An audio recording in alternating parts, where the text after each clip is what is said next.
Essa meditação será empolgante? Ela será bela? Também não sei. Eu sei que ela será profunda. Talvez no decurso dela a providência dê algumas graças por onde ela redunda, mas ao menos ela será sólida. Ela será como ela está na minha alma no momento, como a graça põe no momento no meu espírito, pois que nada do que vós pensastes e nada do que eu penso existiria nem em vosso nem em meu espírito se não fosse a graça, uma vez que sem a graça o homem é sequer incapaz de pronunciar piedosamente por uma vez o nome de Jesus ou o nome de Maria. Então é a graça que nos reuniu, é a graça que vos fez falar, é a graça que me faz falar, e eu direi que a graça me põe no momento, no desenvolvimento dos vossos pensamentos. Será a graça como ela está na minha alma, e a providência divina faça com que ela repercuta nas vossas almas, de maneira a também multiplicar em vós essa graça trazida ao mundo por nosso Senhor Jesus Cristo. Nesta véspera da noite de Natal, a meu ver, noite de graça por excelência, nesta véspera da Stille Nacht, da Heilige Nacht, nesta véspera, qual é a meditação que me vem no Espírito? Evidentemente não é, como aliás também não fui convosco, apenas uma mera meditação sobre o Natal. Os acontecimentos que nos circundam são tão tumultuosos, tudo aquilo que nos cerca é tão premente, nós meditamos de dentro de uma luta tão forte, que não é possível que as marcas de tormento, de sangue e de lágrimas dessa luta não repercutam em nossa meditação. E é desta maneira que eu vos apresentarei o que meu espírito está.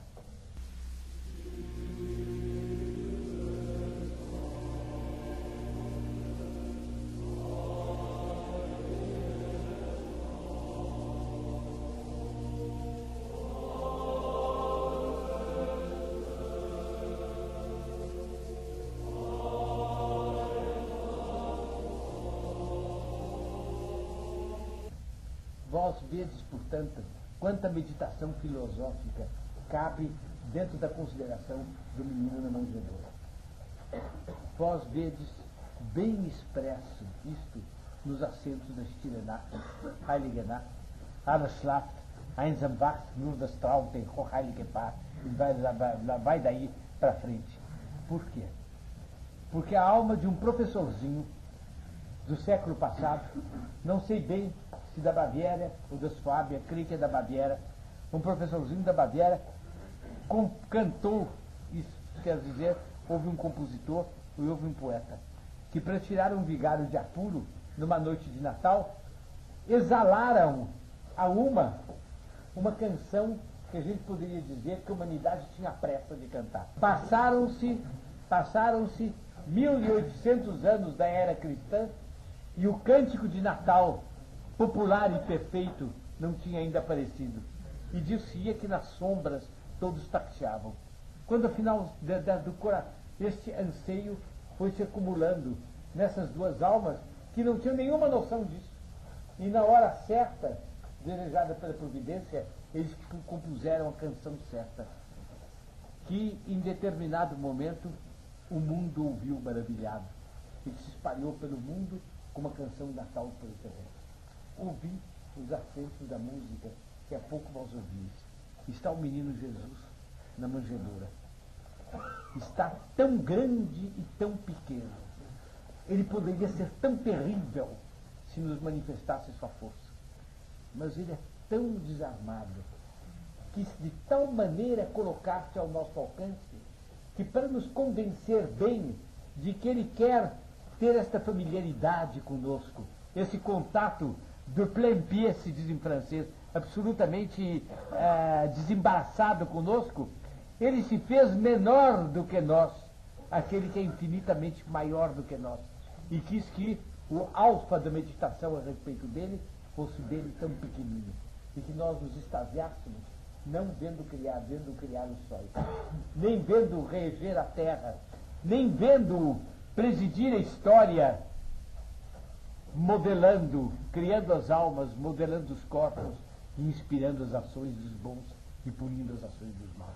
Nada disso, mas tão pequeno que a gente diga, mas como?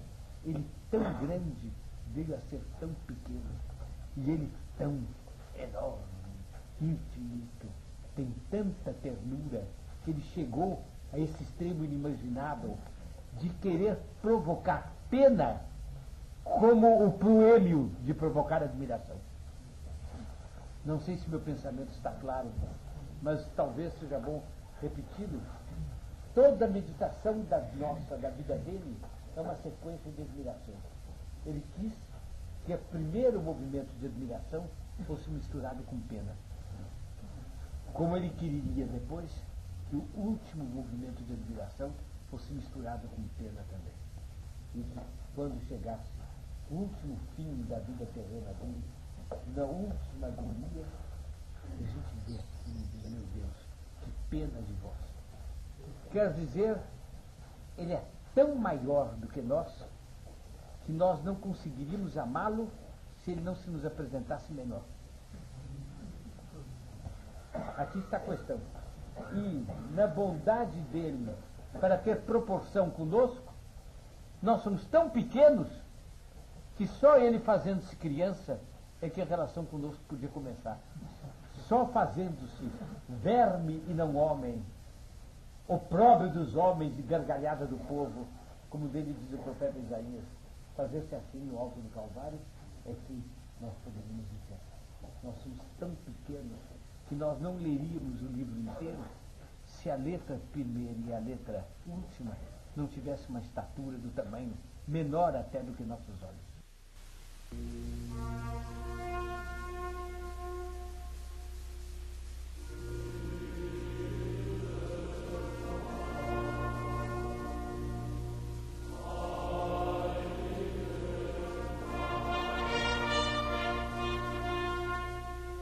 Nós de joelhos diante do presépio. Nós de joelhos diante do presépio, contemplando o menino Jesus, nos vem um respeito sem nome, um respeito sacral, acompanhado de ternura e de compaixão. E a mistura, a aglomeração, o amálgama, exprimindo-me melhor, entre o respeito e a compaixão, parecem sentimentos, à primeira vista, incompatíveis. O amálgama entre o respeito e a compaixão inspira do princípio ao fim a Stilenar. As palavras falam da noite silenciosa, noite santa, alles schlaft, tudo dorme, rein zamwacht, vela isolado, das Traute Hochheiligepaar. O Traute é o respeitabilíssimo e altamente santo casal. Mas, enquanto essas palavras lindas são ditas, a música diz mais do que as palavras. E a música exprime não tanto o que se sente a respeito da noite silenciosa, em que todos os filhos das trevas dormem, e só o casal justo por excelência está acordado. Não é isso, exprime muito menos isso do que o sentimento desse casal vendo o menino Jesus. E quando nós ouvimos cantar o Stilenar, nós temos a impressão de entrar no sapiencial do Imaculado Coração de Maria e de ouvir ali a própria canção dela, dizendo: meu filho, meu Deus, e tão menino, tão pequenino, tão grande e tão adorável, como que eu te adoro, como eu tenho pena de ti, como eu te respeito, protege-me, como eu te amo, eu te protegerei. Nessa está a urgida incomparável e para mim é o acordo perfeito de sentimentos que a noite de Natal deve despertar e a que Stilenar traz consigo. Bem, acho infeliz a tradução noite feliz. O conceito de felicidade, a felicidade está ali. Eu estou comentando essas coisas convosco, é impossível que vós não vejais que eu me sinto feliz. Eu vejo lampejos de felicidade nos vossos olhos. Felicidade até é isto. Mas como é uma consideração de quinta classe dizer como estamos felizes, não? Estamos, mas há qualquer coisa de muito mais alto. Ele está lá, perto dele está ela, e perto dela está São José. Acabado. Mas sobretudo está ele, tão infinito, tão pequeno, e ao mesmo tempo tão adorável. Vós vereis que de começo a fim do Stille Nacht, o sentimento que se desenvolve é este. A tal ponto que eu teria quase a tentação de mandar o coro cantar de novo para os nossos ouvidos. Então cantem, debaixo dessa interpretação.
Você percebe o fim de ternura e ao mesmo tempo de pranto que há dentro disso.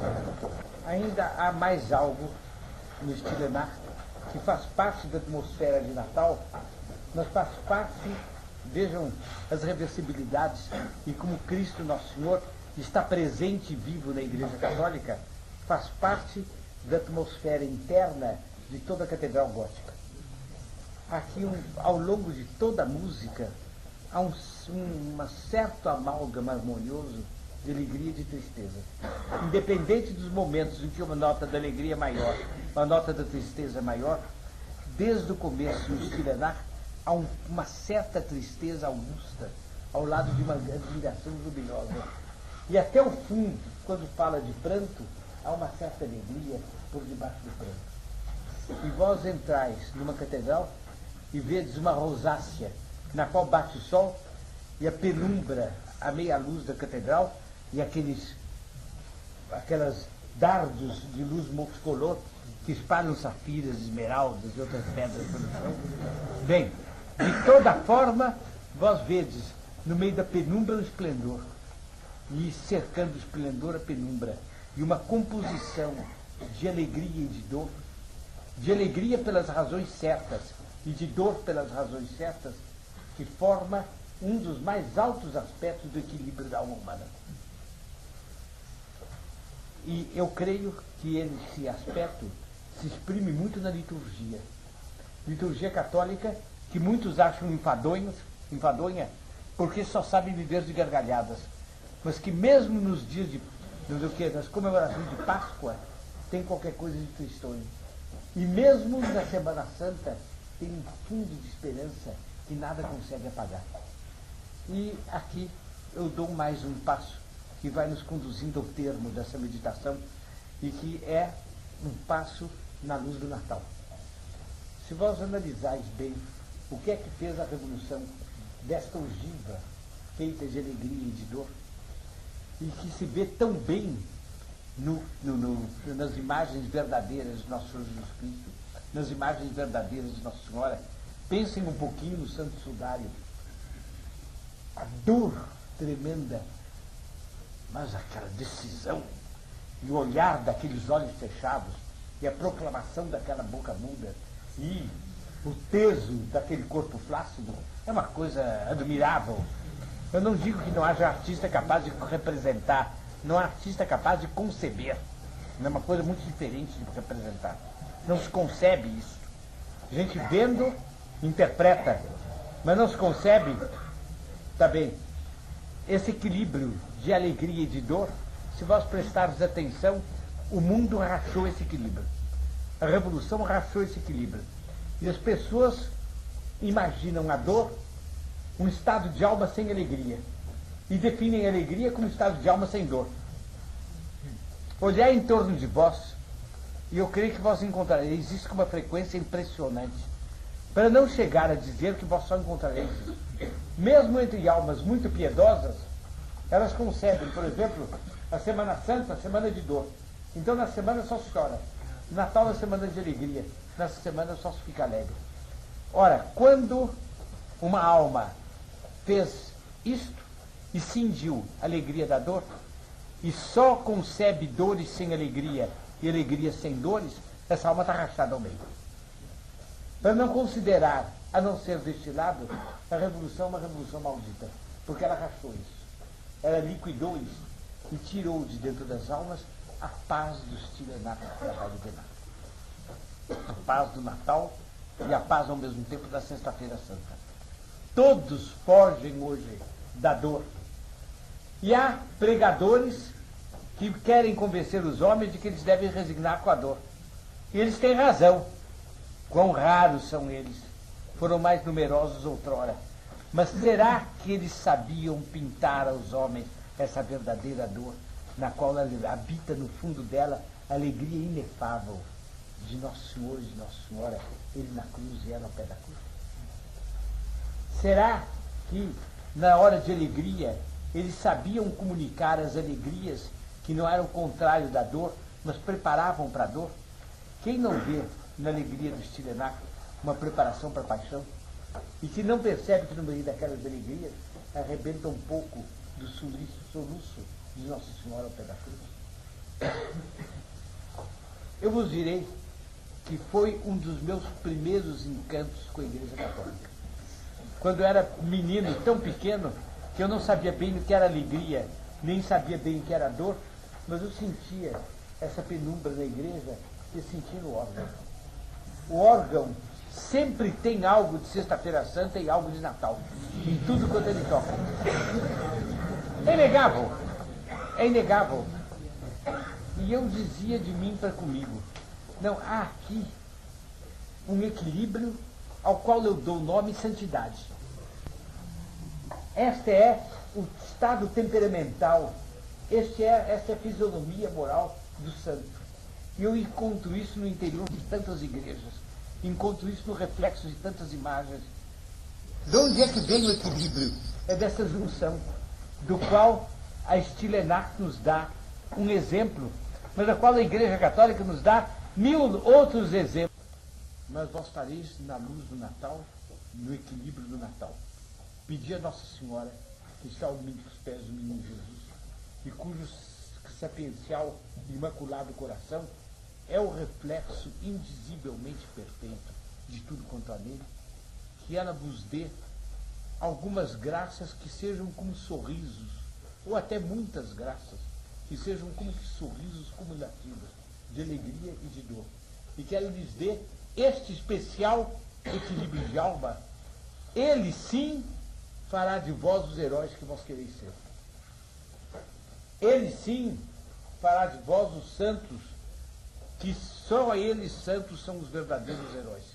É nessa perspectiva que, diante do presépio, que começa a se engalanar, eu em espírito dobro os joelhos e peço a Nossa Senhora que nos ajude. E vamos rezar nessa intenção a Salve Regina.